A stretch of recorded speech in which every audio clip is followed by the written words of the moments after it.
ॐ सदाशिवसमारम्भां शङ्कराचार्यमध्यमाम् अस्मदाचार्यपर्यन्तां वन्दे गुरुपरम्पराम्। ओ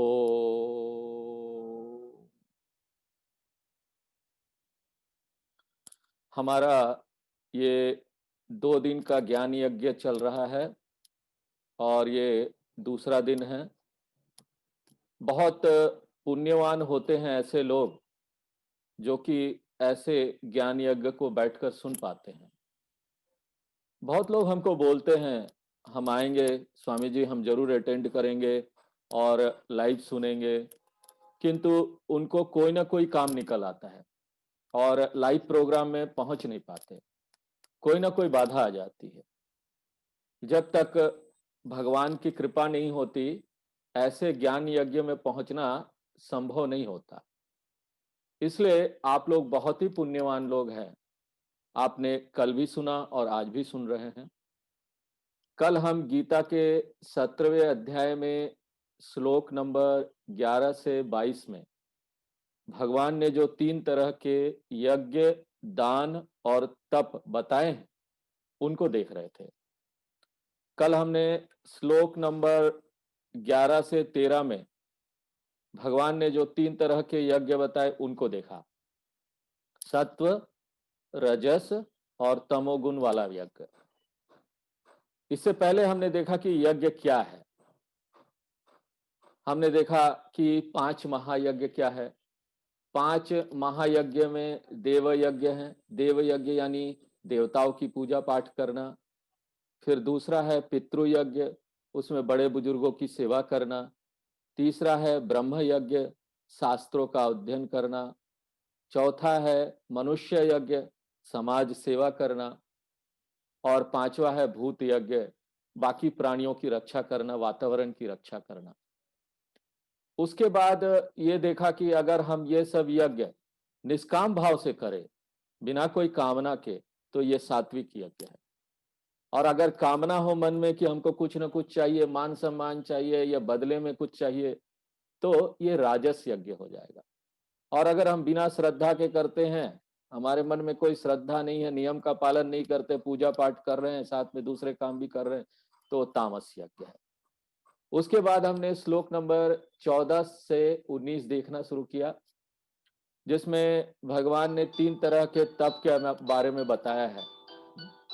उपकरण की दृष्टि से 3 तरह के तप और गुणों की दृष्टि से 3 प्रकार का तप।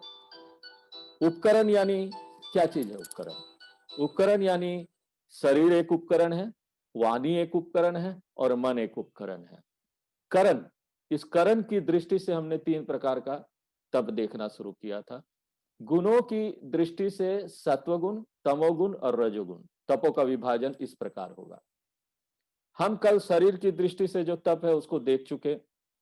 कल हमने पूजा और कर्मकांड का महत्व देखा। उसके बाद हमने देखा कि देवता और द्विज, द्विज यानी जो शास्त्रों के ज्ञाता है, जो धर्म अधर्म के बारे में जानते हैं और जीवन में उसका पालन करते हैं। गुरु और प्राज्ञ, इनकी पूजा शरीर के तप में आ जाता है। उसके बाद हमने देखा कि शौचम, ब्रह्मचर्य, अहिंसा और आर्जवम तप, ये भी देखा। तो ये सारी चीजें शरीर के तप के अंदर आ जाता है। अब आज हम आगे देखते हैं कि वाणी का तप क्या है। ये तो शरीर का तप हमने देखा। उसके बाद दूसरा है वाणी का तप। हमारे मुंह से कोई भी शब्द निकले तो 4 मापदंड में खरा खरा उतरना चाहिए। भगवान हमको 4 मापदंड बताते हैं कि हमारे जो शब्द है ना, इस स्टैंडर्ड से, स्टैंडर्ड चेक से, मुंह से ये स्टैंडर्ड चेक 4 होने चाहिए, उसके बाद ही बाहर निकलने चाहिए। और वो क्या है 4? अनुद्वेगकरम वाक्यम, दूसरा है सत्यम, तीसरा है प्रियम और चौथा है हितम। हमारे जो शब्द है वो किसी को उद्वेलित नहीं करना चाहिए। हमको बोलते समय ध्यान रखना चाहिए कि हमारे शब्द ऐसे नहीं होना जो किसी को चोट पहुंचाए। देखिए, किसी को अगर सुधारना है ना, उसके लिए आप कठोर शब्द बोलते हैं तो इस बात का ध्यान रखिए कि पहले आप उसको ना अच्छे अच्छे शब्द बोल के ना सुधारने का प्रयत्न करें, हर तरीके से प्रयत्न करें। जो भी तरीका अपना सकते, अच्छा तरीका अपना सकते तो अपनाएं। जब कोई तरीका ही काम ना करे, आप देखें कि सामने वाले सुधरने को तैयार ही नहीं, हम इतना सारा तरीका अपना रहे, तब जाकर ना आपको मुंह से कठोर शब्द का उपयोग करना चाहिए। उसके बाद आपके मुंह से जो शब्द निकल रहे ना, वो सत्य भी होना चाहिए। जब हमारा मन जो सोच रहा है वही बोल रहा है, तभी जाकर हमारे जो शब्द है ना वो सत्य होंगे। सत्य की परिभाषा यही है कि हम जो सोच रहे हैं वही बोल रहे हैं। हमारी सोच और शब्द, इसमें अंतर नहीं होना चाहिए। अगर ऐसा होगा ना तो ये बिखरा व्यक्तित्व है, व्यक्तित्व में सामंजस्य नहीं है। वैसे तो कोई भी परिस्थिति में झूठ बोलना सही नहीं होता, किंतु शुरू शुरू में ना ये संभव नहीं हो पाता। इसके लिए अब बहुत अभ्यास करना पड़ता है। कई सारे परिस्थिति ऐसी होती है, पहले हमको शुरू करना चाहिए, एक लिस्ट बनाना चाहिए कि हम कहाँ कहाँ झूठ बोलते हैं। उनमें से ऐसे झूठ को अलग करें जिसको अभी नहीं भी बोले तो काम चल सकता है। ऐसे झूठ जिसको अभी नहीं बोलने से काम से चल सकता है, वैसे झूठ को ना बोलना बंद कर दें। इस तरह से ना धीरे धीरे करके बेबी स्टेप, अंग्रेजी में बोलते ना, बेबी स्टेप से, छोटे छोटे स्टेप से ना शुरुआत करना चाहिए। उसके बाद तीसरा जो मापदंड है ना वो प्रिय। हम जो मुंह से अपना शब्द निकाल रहे हैं ना वो प्रिय होने चाहिए, दूसरों को सुनने में अच्छा लगना चाहिए। आप देखिए, किसी को कितना भी अच्छा क्यों ना बोल देना, अगर आपके शब्द सही नहीं होंगे तो आपका मन कितना भी अच्छा हो, दूसरों के लिए आप कितना भी हित सोच रहे हो, मैं तो उसका भला चाहता हूं, अच्छा चाहता हूं, हाँ? लेकिन दूसरे व्यक्ति को वो अच्छा नहीं लगेगा। मान लीजिए कोई व्यक्ति कुछ गरीब मजदूर को खाना खिला रहे हैं, ऐसे में उसको दूर से किसी को बुलाना है, वो गरीब मजदूर है, मजदूर को आप खाना खिला रहे, बुला रहे हैं, चलो आ जाओ, तो वो व्यक्ति क्या करता है, ऐसे उंगली दिखाता है, इधर आ जाओ, इधर आ जाओ, हाँ? जोर से चिल्ला के, अरे तुम इधर आ जाओ, आ जाओ, आ जाओ, खाना खा लो। तो वो व्यक्ति कुछ मजदूर लोगों का भला कर रहा है, अच्छा काम कर रहा है।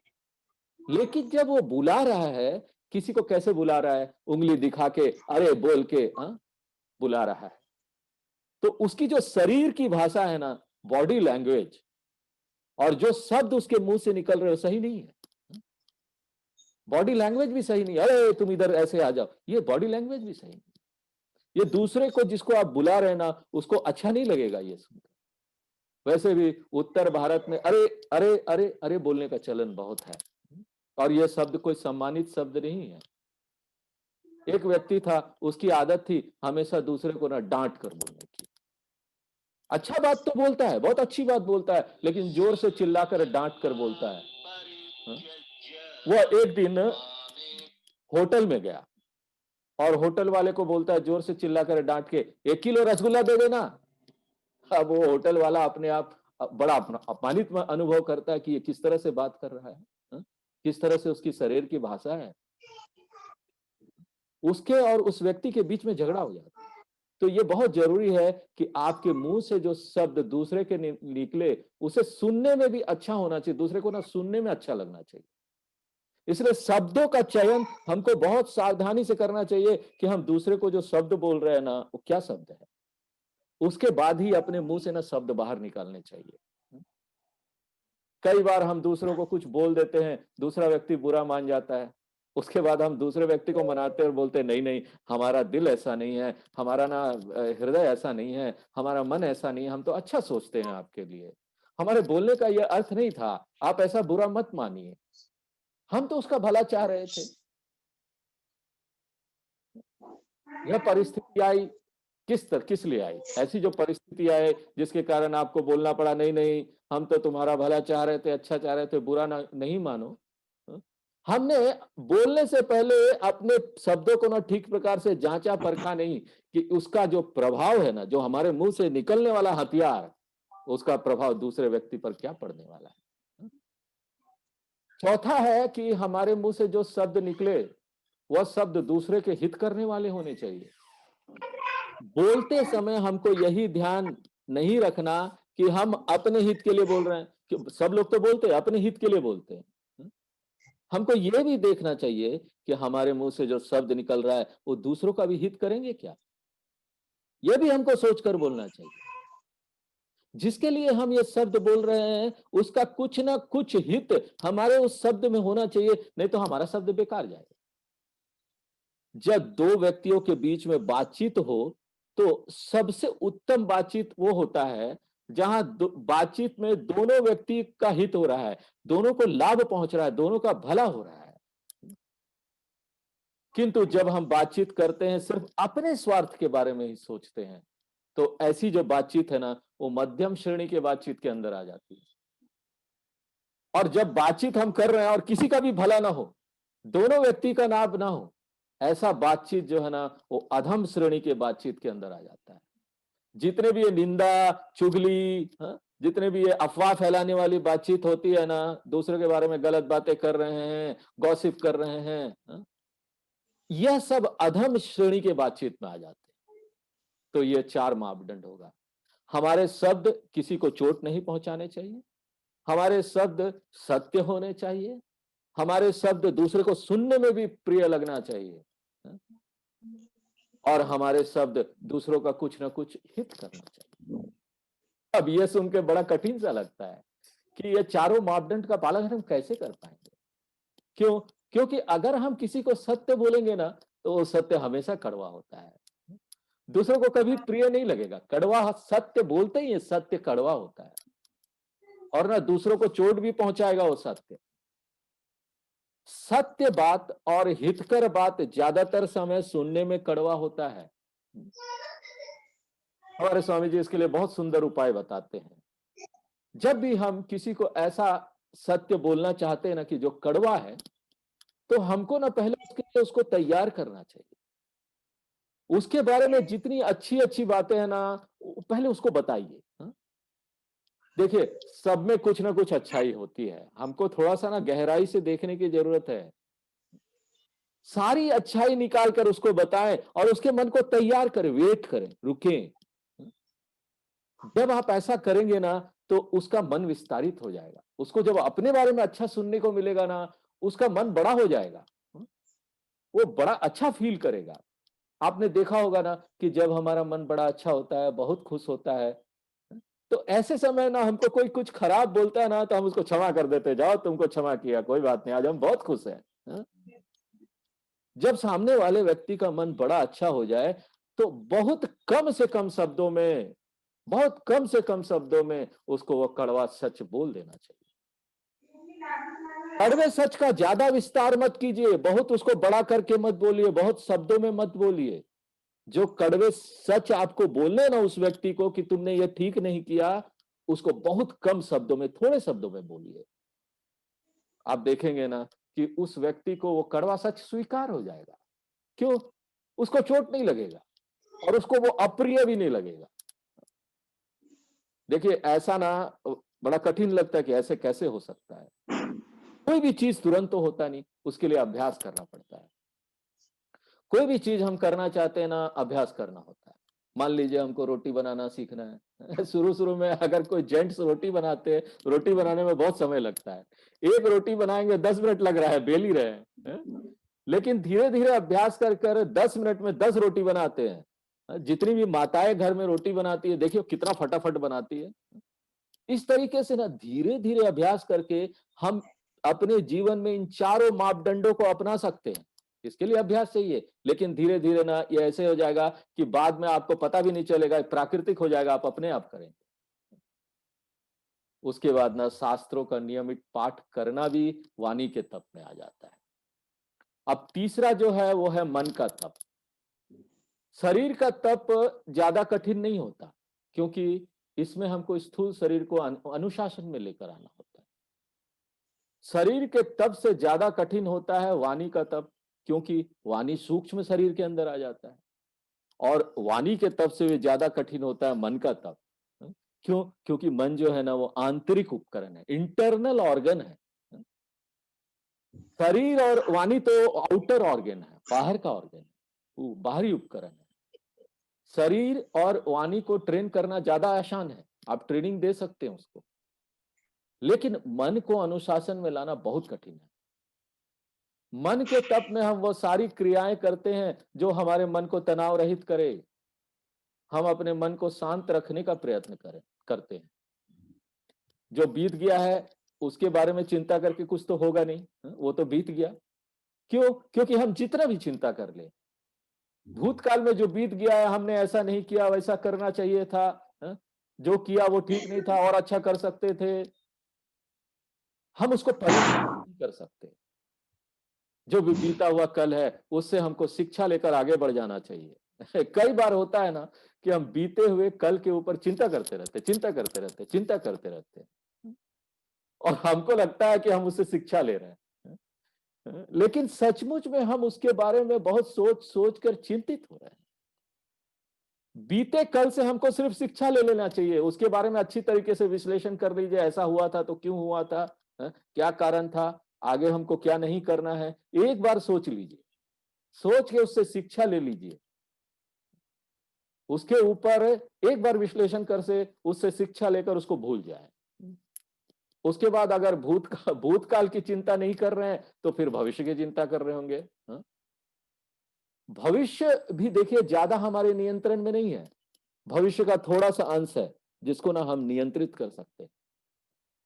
हमारा भविष्य कैसा होगा इसके लिए हम सिर्फ एक छोटा सा योगदान कर सकते हैं, लेकिन सिर्फ हमारे योगदान से भविष्य का निर्माण नहीं होता। यहां पर बहुत सारे दूसरे कारक हैं, योगदान करता है। बहुत सारे अंग्रेजी में बोलते हैं जब वो प्रोजेक्ट मैनेजमेंट वगैरह पढ़ाते हैं, अनकंट्रोलेबल फैक्टर्स, ऐसे फैक्टर हैं जिसको कंट्रोल नहीं किया जा सकता, और वो सब हमारे फ्यूचर को प्रभावित करती है, भविष्य को प्रभावित करती है। कुछ कारकों को तो हम जानते हैं, कुछ हमको पता है कि देखिए हम भविष्य में ये करने जा रहे हैं। जब हम प्लानिंग करते हैं, प्लानिंग मैनेजमेंट में, तो हम वो सारे देखते हैं फैक्टर्स, कौन कौन से ऐसे फैक्टर्स हैं, कौन कौन से ऐसे कारक हैं जो हमारे आगे आने वाले भविष्य का जो रिजल्ट है उसको प्रभावित करेगी, और उन सारे फैक्टर्स को लेकर हम उसके लिए फिर रिस्क मैनेजमेंट करते हैं कि इसको हम, जब ये परिस्थिति आएगी तो इसका हम सामना कैसे करेंगे। तो वो सारे कारक है जो हमारे भविष्य को प्रभावित करने वाली है, जिसको हम जानते हैं, उसके साथ हम ऐसा कर सकते हैं। लेकिन उसमें से भी ज्यादातर कारक कैसे होते, अनकंट्रोलेबल, हम कंट्रोल नहीं कर सकते। कुछ एक है जिसको हम कंट्रोल कर सकते हैं, कुछ कारक है जिसको हम अपने कर्म के माध्यम से प्रभावित कर सकते हैं अपने भविष्य को अच्छा करने के लिए। लेकिन कुछ कारकों को तो हम जानते नहीं, हम जानते भी नहीं कि हम क्या क्या ऐसे फैक्टर्स होंगे। जब ये मौसम वैज्ञानिक लोग ना, आप देखते हैं न्यूज में मौसम का वो प्रोजेक्शंस आता है ना कि कल बारिश होगा कि नहीं होगा, न्यूज के एंड में बताते हैं कि ये मौसम विभाग ने ये बोला है कि कल बहुत ठंड होगी, कल बहुत बारिश होगी, जब कल बारिश नहीं होगी। अगर ऐसा प्रोजेक्शन होता है बारिश नहीं होगी ना, तब भी आपको विश्वास नहीं होता, आप छाता लेके निकलेंगे क्योंकि मौसम विभाग का पता नहीं। और आपको पता है मौसम विभाग जब ये प्रोजेक्शन करता है फ्यूचर को लेके कि कल बारिश होगी नहीं होगी, वो कितने सारे फैक्टर को कंसिडरेशन में लेता, कितने सारे कारक को देखता है वो, 250 फैक्टर्स।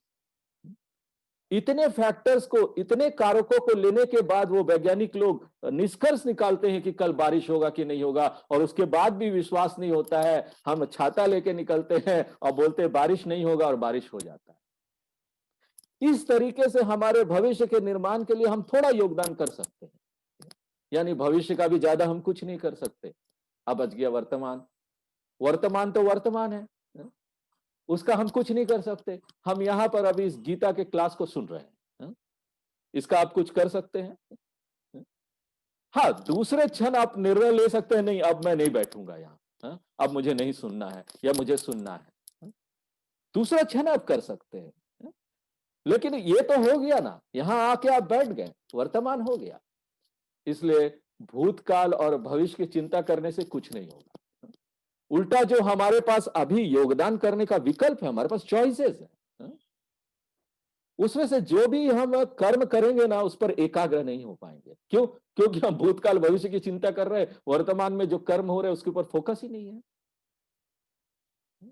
इससे अगर एकाग्र नहीं हो पाएंगे ना, हमारी गुणवत्ता इससे प्रभावित होगी।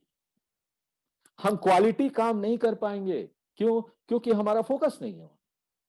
देखिए, ये हमारा जो जीवन है ना, life life is a lot of choices. जीवन विकल्पों का नाम है। हमको यहां जो भी विकल्प मिलता है उसका चुनाव करके हमको कर्म करना है, यही जीवन है। ये चॉइस है, ये परिस्थिति आई, ये 5 चॉइसेस मेरे पास है, एक चॉइस को हम चुन लेंगे।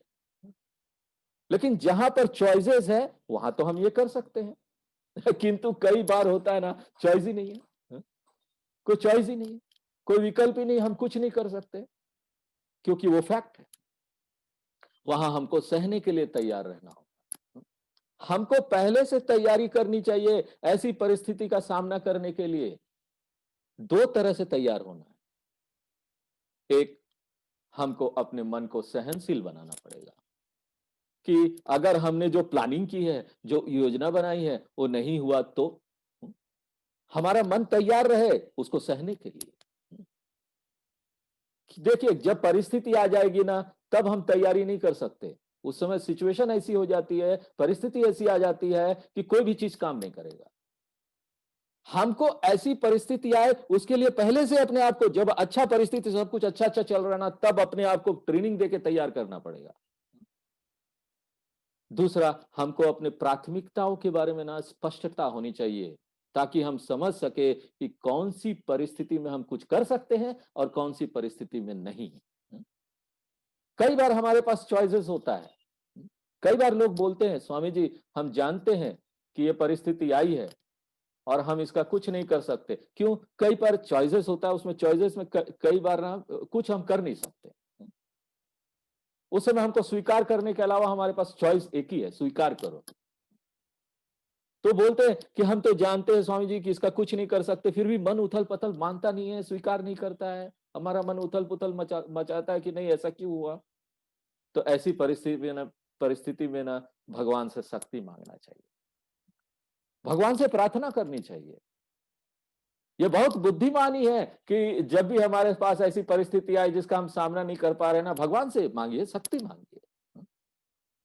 किसी ने ना भगवान से इसके लिए एक सुंदर प्रार्थना बनाई है। क्या? हे भगवान, हमको शक्ति दे ऐसी परिस्थिति को स्वीकार करने के लिए जिसमें कोई विकल्प नहीं है, हम कुछ नहीं कर सकते। दूसरा, हे भगवान, हमको शक्ति दे ऐसी परिस्थिति को प्रभावित करने की जिसमें विकल्प है, जिसमें चॉइसेस है, जिसमें हम कर्म कर सकते हैं, जिसमें कुछ कर सकते हैं। तीसरा, हमको बुद्धि दे, हमको बुद्धि दे ये समझने के लिए कि किस परिस्थिति में विकल्प है और किस में नहीं है। क्योंकि कई बार होता है ना, परिस्थिति आती है, हमको समझ में नहीं आता है कि उसमें विकल्प है या नहीं है, हम उसमें अपना काम करने लगते हैं लेकिन उसमें कुछ हो नहीं पाएगा, क्योंकि उसको बदला नहीं जा सकता, परिवर्तित किया नहीं जा सकता। अब किसी की मृत्यु हो गई, हम उसको स्वीकार नहीं कर पा रहे, लेकिन वो तो फैक्ट है, उसको हम परिवर्तित नहीं कर सकते, वापस नहीं ला सकते किसी को। उसके बाद मौन भी मन के तप में आ जाता है। वैसे मौन तो वाणी का तप है, फिर ये मन के तप में कैसे आता है, ऐसा प्रश्न हमारे मन में आ सकता है। हमारे मन में बहुत सारे विचार चलते रहते हैं। अगर विचार अच्छे नहीं है ना, तो अंदर कीड़ों मकोड़ों की तरह भिन भिनाते रहेंगे, कुल बुलाते रहेंगे, हमको परेशान करते रहेंगे। जब हमारा मन अच्छे विचारों से भरा रहता है तो वो मौन के बराबर होता है, वो हमको परेशानी नहीं देता। वाणी का मौन रखने के लिए जरूरी है कि हम मन का मौन रखें। उसके बाद आत्म विनिग्रह, यह भी मन के तप में आता है। हम मन के स्वामी होने चाहिए, मन को हमारी बात सुननी चाहिए, ताकि ना हम मन को सही दिशा में लगा सके, चैनलाइज कर सके उसको। उसके बाद है भाव संशुद्धि ही, यह भी मन का तप है। भावना की शुद्धि होना, कोई भी हम कार्य कर रहे हैं उसके पीछे कोई छुपा उद्देश्य नहीं होना चाहिए। हमारे सारे व्यवहार में हमारी भावना शुद्ध होनी चाहिए। तो यह 3 तरीके का तप हो गया उपकरण की दृष्टि से, शरीर, वाणी और मन के तप। अब आगे भगवान बताएंगे कि गुणों की दृष्टि से तप का विभाजन कैसा है। श्लोक नंबर 17, 18 और 19 में भगवान बताएंगे कि सात्विक, राजसिक और तामसिक तप कैसा होता है। अगर हम इन सभी तप को श्रद्धा से करते हैं, किसी के दबाव में आकर नहीं करते। हमको इन तप का मूल्य पता, वैल्यू पता है हमको। हमको मालूम है कि ये हम करेंगे तो हमारे अच्छे के लिए है। हम उसको स्वेच्छा से करते, किसी के दबाव में नहीं। और हम इसको किसी फल की आकांक्षा से भी नहीं करते। ऐसा जो तप है ना, उसको सात्विक तप बोलते हैं। राजस तप वह होते हैं जो तप किसी ना किसी आकांक्षा से किए जाते हैं, कोई ना कोई कामना होता है। हम जहां भी जाएं वहां हमको ना मान सम्मान मिलना चाहिए। ऐसे हम किसी प्रोग्राम में जा रहे हैं तो वहां पर ना हमको आगे का सीट मिलना चाहिए, वह भी हम लेट जाएंगे। आजकल प्रोग्राम वगैरह होता है वहां लोग लेट ही आते हैं। हम जैसे जाएंगे चारों तरफ लोग बैठे हुए होंगे, हम लेट से जा रहे हैं, ऑर्गेनाइजर लोग चारों तरफ से आ जाएंगे, हाँ स्वागत, आ गए आ गए। आगे के चेयर में ले जाकर बैठाएंगे, वो भी चेयर साफ उफ करेंगे, बैठिए बैठिए, सारे लोग देख रहे हैं। और वो लेट आए, टाइम पर भी नहीं आए। तो वीआईपी लोग लेट ही आते हैं। वह भी जो हमारा चेयर है वो भी ना बाकी लोगों के चेयर से अलग होना चाहिए। अच्छा होगा अगर सोफा हो। और देखिए ये सिर्फ ना भौतिक वाले प्रोग्राम में नहीं होता है। आजकल भागवत कथा, राम कथा वगैरह होता है ना, तो आप वहां देखेंगे ना आगे की तरफ सारे सोफे लगे हुए हैं। उनमें सम्मानित व्यक्तियों को बैठाया जाता है। कथा के लिए जो सबसे ज्यादा ध्यान दान देते हैं ना, उनको बैठाया जाता है। अब यह मत पूछिए कि हमको ये कहां से पता चलता है। टीवी में बहुत सारे राम कथा और भागवत कथा आते रहते हैं। आप थोड़ा उसमें देख लीजिए तो पता चल जाएगा। और कैमरा महाशय भी जो है ना, पहले कथाकार को कवर करते हैं, उसके बाद विशेष रूप से जो आगे बैठे हुए लोग हैं ना, उनका बहुत कवरेज होता है। उसके बाद कई ऐसे बाबा लोग होते हैं जो इस तरह का तप करते हैं, और उनको ना पाद पूजा वगैरह करवाना होता है, उनको अपना पूजा करवाना होता है। लोग देखेंगे, अरे बड़ा बाबा है, शरीर और वाणी का तप कर रहा है, क्या तप है। ऐसा देखकर वो प्रभावित हो जाते हैं और उनकी पूजा करने लगते हैं। लोग अपने व्यवसाय में भी सत्य और ईमानदार रहते हैं। बिजनेस में आप देखेंगे ना, क्रेडिबिलिटी बहुत काउंट होता है। हमारा गुडविल होना चाहिए, क्रेडिट होना चाहिए, क्रेडिट इन द मार्केट। तो ऐसे बिजनेसमैन लोग ना वो बिजनेस करते हैं और उसमें सत्य और ईमानदार रहते हैं। उन्होंने बोला कल पैसे दे देंगे तो देंगे जरूर। क्यों?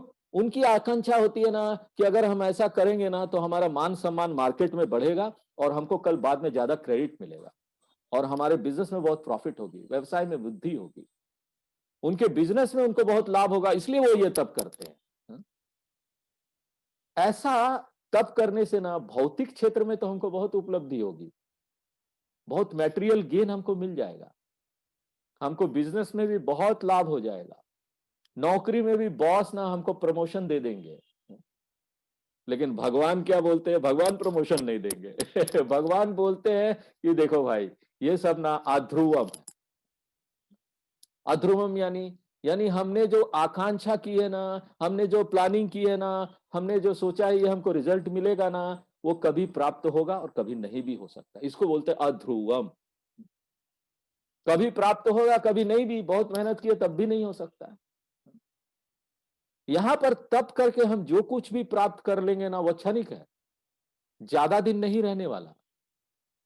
यहां तक अगर हम आकांक्षा करते हैं कि ये सब करके हमको, ये तप हम कर रहे हैं और हमको पुण्य प्राप्त होगा और उसके बाद हमको स्वर्ग की प्राप्ति होगी, तो ये भी क्षणिक है। क्योंकि स्वर्ग का आनंद हमेशा के लिए नहीं मिलने वाला है। जैसे पुण्य का पैसा होता है ना, खत्म हो गया, चलो वापस दूसरे लोक में चलो। भगवान गीता के 9वें अध्याय के 21 नंबर श्लोक में बोलते हैं, क्या बोलते हैं? ते त्वं भुक्त्वा स्वर्गलोकं विशालम क्षीणे पुण्ये मर्त्यलोकं विशन्ति। स्वर्गलोक स्थायी नहीं है, क्षीणे पुण्ये मर्त्यलोकं विशन्ति। परमानेंट नहीं है। जैसे पुण्य छीन होगा, खत्म होगा, वापस मृत्यु लोक में आएंगे। वापस यहां पर आएंगे। एक बार वहां जाएंगे, जितना पुण्य है वो खर्च करेंगे, फिर वापस आना पड़ेगा।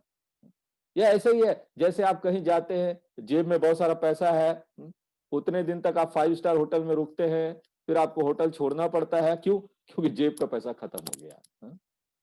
5 स्टार होटल का जो आनंद था ना, वो भी खत्म हो गया।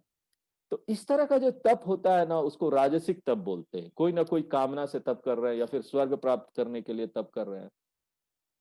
और तामसिक तप वो होता है जिसमें एक व्यक्ति किसी से ना प्रतिशोध, रिवेंज लेना चाहता है।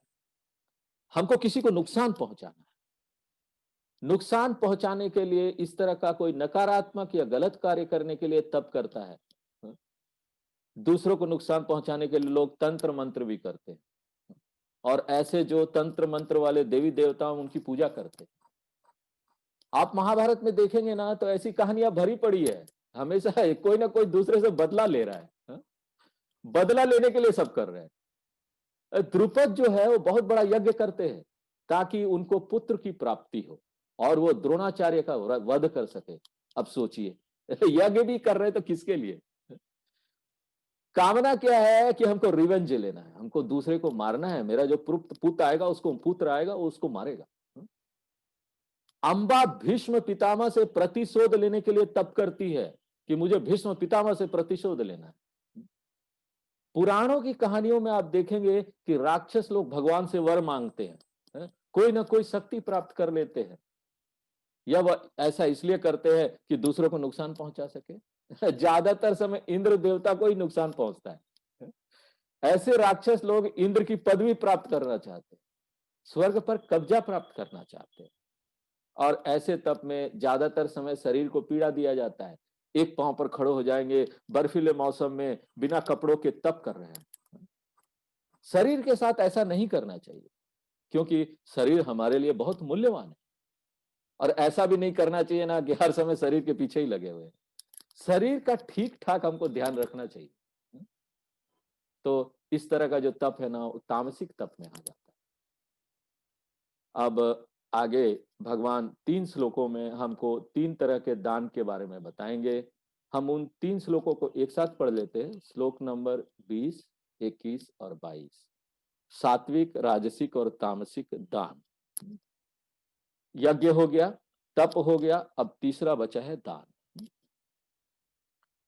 दातव्यमिति यद्दानम् दीयते नुपकारिणे देशे काले च पात्रे च तद्दानं सात्विकं स्मृतम् यत्तु प्रत्युपकारार्थं फलमुद्दिश्य वा पुनः दीयते च परिक्लिष्टम् तद्दानं राजसं स्मृतम् आदेश काले यद्दानम् अपात्रेभ्यश्च दीयते असत्कृतम् अवज्ञातम् तत्तामसमुदाहृतम्। हमारे शास्त्रों में दान को एक महत्वपूर्ण साधना बताया गया है। हम जब दान करते हैं तो समाज सेवा का कार्य कर रहे हैं। हम ऐसा सोच के करते हैं ना कि हम दूसरे लोगों का भला कर रहे हैं, समाज सेवा का कार्य कर रहे हैं, हमारे पास बहुत कुछ है, हम कुछ थोड़ा ऐसे लोगों को भी दे दे जो सक्षम नहीं है। देखिए, ये बात तो ठीक है, हम इसलिए दान करते हैं। सामान्यतः लोग दान इसी भावना से करते हैं, किंतु ना दान करने के पीछे एक बहुत महत्वपूर्ण उद्देश्य है। एक बहुत महत्वपूर्ण बात दान के बारे में है जो हमको समझना चाहिए। वह यह है कि दान हमारे अपने ही आंतरिक विकास के लिए साधन है, असुरक्षा की भावना को जन्म देती है। हम अपने लिए कुछ जमा इसी भावना को समाप्त करने के लिए करते हैं ना। बहुत सारे जमा करते, क्यों करते? क्या भावना होती है? हमारे मन में भय की और असुरक्षा की भावना खत्म हो जाए, हम इसलिए जमा करते हैं। हमारी कामना ये होती है कि हम ज्यादा से ज्यादा अपने लिए जमा कर लेंगे तो हमारे भय और असुरक्षा की भावना खत्म हो जाएगी। इसके लिए हम बाहर से बहुत सारे चीजों को जमा करते हैं, किंतु मूलभूत एक बात हमको यहां समझना होगा कि बाहर से हम कितना भी धन संपत्ति वस्तु संबंध सब इकट्ठा कर ले, यह सब करने के बाद भी हमारी असुरक्षा और भय की भावना कभी जाएगी नहीं। क्यों? असुरक्षा की जो भावना है ना, आंतरिक है। यह भावना हमारे मन को विस्तार होगा ना हमारे मन का, उसके बाद ही जाएगी।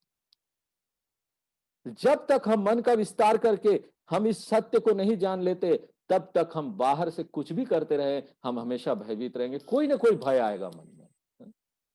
दान दान करना एक सुंदर भावना है। जब तक हम दान नहीं करते, हमारे मन में ऐसी चीज का महत्व बना हुआ रहता है कि हमने जो यहाँ पर वस्तु, व्यक्ति जमा किया है और जो परिस्थिति को इतना कठिनता के साथ मेहनत करके ठीक ठाक करके अच्छा किया है, वही स्रोत है हमारे सुरक्षा का। हम ऐसा सोचते हैं। हमारा ध्यान अपने अंदर छुपे उस सत्य की ओर जाता नहीं। अगर कहीं हमको कुछ इस तरह के शब्द सुनने को मिल भी जाए कि सुख, सुरक्षा और शांति बाहर नहीं, हमारे अंदर है, हमारे शास्त्र यही बोलते हैं कि सुख, सुरक्षा और शांति बाहर नहीं, वो हमारे अंदर है। अगर ये सारे इस तरह के स्टेटमेंट, वाक्य सुनने को मिल जाए ना, तब भी व्यवहार में हम इसको कभी उतार नहीं पाएंगे। इसका कारण एक ही है, मन में हमारा अभी यही महत्व बना हुआ है कि बाहर की जितनी चीजें हैं ना, वही हमको सुख, सुरक्षा और शांति प्रदान करेगी। जब हम दान देते हैं, देखिए दान जब देना शुरू करते हैं, तो पहले हम कुछ ऐसी चीजों का दान करते हैं ना, घर में बेकार की चीजें रखी हुई है जो हमारे काम की नहीं है। और दान सिर्फ वस्तु का नहीं होता कि हम वस्तु का दान दे रहे हैं। देखिए, वस्तु में धन भी आ जाएगा।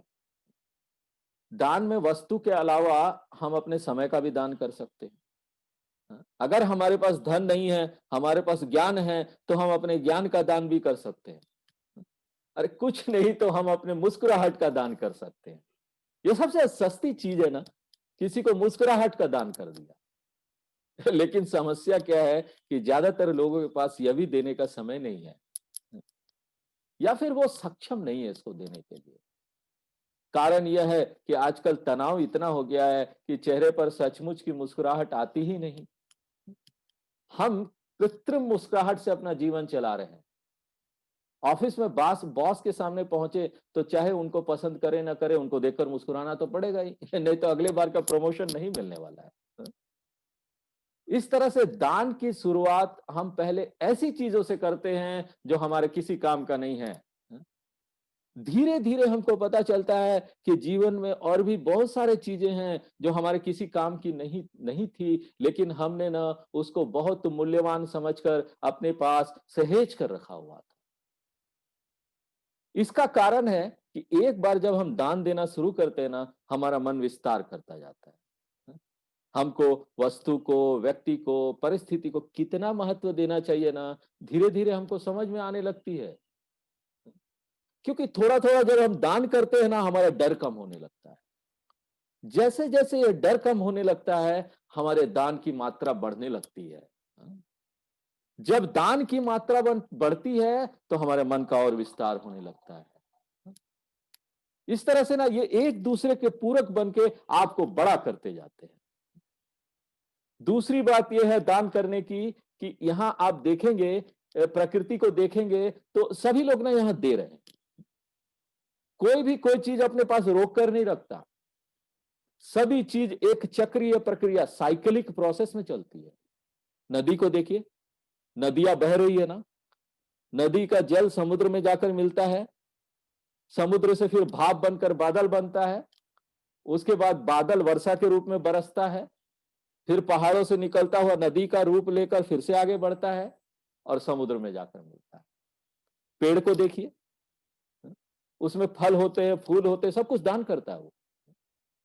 कुछ भी खुद नहीं खाते पेड़ वाले, पेड़ जितने भी हैं दूसरों को छाया देते हैं, जानवरों को खाना देते हैं, मनुष्य को खाना देते रहते हैं, उनका काम है देना। उनको वो इतना देते रहते हैं, लेकिन उनको अपने लिए कभी कोई चीज की कमी नहीं होती। अगर नदियां रुक जाएगी, पेड़ रुक जाएंगे, वो कुछ नहीं देंगे, तो आप सोच सकते हैं कि यह प्रकृति का क्या होगा। इसलिए ना हमको प्रकृति को देखकर भी सीखना चाहिए कि हमको दान देना चाहिए।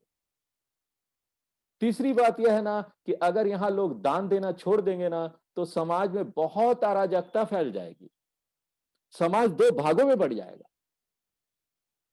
एक भाग जिनके पास धन है, संपत्ति भरा हुआ है, और दूसरे पास दूसरा विभाग भाग होगा समाज का जिसके पास खाने के लिए कुछ नहीं है, बहुत गरीब लोग। ऐसे लोग जिनके पास कुछ भी नहीं खाने के लिए, वो क्या करेंगे? चोरी डकैती करना शुरू कर देंगे, अपराध करना शुरू कर देंगे। अब भगवान हमको यहां बताएंगे कि 3 तरह के दान क्या होते हैं। जब हम दान करने का मूल्य जानते हैं, हृदय से हमको पता है, इस बात को आत्मसात करते हैं कि दान करने से हमारी जो असुरक्षा और भय की जो भावना है वो कम होगी, प्रकृति के नियम का पालन होगा, समाज में सामंजस्य बना रहेगा, जिसके पास कुछ नहीं है उसको भी कुछ मिलेगा। इन मूल्यों को ध्यान में रखकर स्वेच्छा से जब हम दान देते हैं ना, हम पर कोई दबाव नहीं होता दान देने के लिए। साथ साथ ऐसे व्यक्ति को दान करते हैं जिससे हमको वापस कोई लाभ नहीं मिलने वाला है। यहां तक कि कोई थैंक यू भी नहीं बोलने वाला कि आपने दान दिया। उसके बाद दान हम देश, काल और पात्र तीनों को देख कर देते हैं। देखिए, लखनऊ की भरी दोपहर वाली मई और जून की गर्मी चल रही है, और आप कुछ गरीब लोगों को कंबल दान में दे रहे हैं, तो किसी काम का नहीं। उसके बाद आप देखेंगे कि कुछ भूखे लोग बैठे हैं, उसको जाकर आप गीता प्रेस की छोटी वाली गीता है दान में दे रहे हैं, तो नहीं चलेगा। उसको तो भूख लगा है, उसको खाना चाहिए। स्वामी विवेकानंद जी बोलते थे कि भूखों को ना खाना ले जाके देना होगा। हम उनको वेदांत नहीं पढ़ा सकते, हम उसको गीता नहीं पढ़ा सकते। कभी कभी लोग पूछते हैं कि हम जिसको दान दे रहे हैं हमको कैसे पता चले कि उसको देना चाहिए, पात्र है? क्योंकि आजकल तो गड़बड़ घोटाला करने वाले बहुत लोग मिल जाते हैं। आप पता चला अपना इतना हार्ड एंड मनी होता है अपना, इतना मेहनत से खून पसीने की कमाई वो आपने दान में दी, लेकिन लोग पैसा लेकर घोटाला कर देते हैं। ऐसे लोग क्या करते, एक दो ऐसी घटना को उल्लेख करते हैं, बोलते देखो वहां ऐसा हो गया, यहां ऐसा हो गया, और उसके बाद क्या बोलते, इसलिए तो हम दान नहीं देते हैं। अब देखिए, ये ना दान नहीं देने का बहाना हो जाता है। आपको अगर कोई पात्र समझ में नहीं आता है ना कि हम पात्र कहां से ढूंढे, तो आप किसी जाने माने रजिस्टर्ड संस्था को दान दे सकते हैं, और ढूंढने से ऐसी संस्था मिल जाती है। लेकिन दान जरूर देना चाहिए। तो इस तरीके से दान के मूल्य को समझते हुए, बिना किसी अपेक्षा के, देश, काल और पात्र देखकर दान दे रहे हैं, तो ऐसा दान जो अब आप देते हैं ना, तो सात्विक दान है।